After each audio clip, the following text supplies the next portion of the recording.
And now we're going to turn to Florida. George Zimmerman on trial for the murder of Trayvon Martin.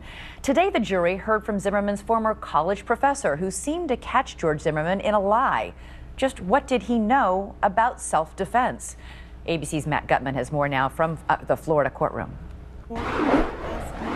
It was a full-scale assault on George Zimmerman's credibility. Do you remember the defendant, George Zimmerman, being a student in that course? I do. The prosecution catching Zimmerman in an apparent lie, asking Zimmerman's former college law instructor, "How you doing, George?" if the defendant knew anything about a Florida law allowing someone to use deadly force if mortally threatened. Did you discuss specifically self-defense and stand your ground laws in the connection of violent crimes such as murder? Yes. It was only yesterday that jurors watched Zimmerman saying the exact opposite in a Fox News interview. Prior to this night, this incident, had you even heard stand your ground? No, sir.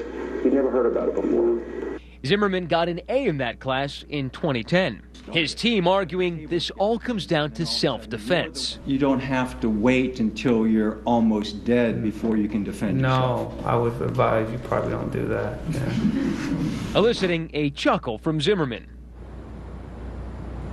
Now that smile quickly faded, Elizabeth. George Zimmerman being hammered away his credibility by the prosecution. There was only one person who was there both for the start of the fight and for that shooting that night. That's George Zimmerman. We're likely not to hear him speak. So in order to win, the prosecution has to ensure that the jury doubts his version of events. Elizabeth. All right, Matt Gutman, thank you so much.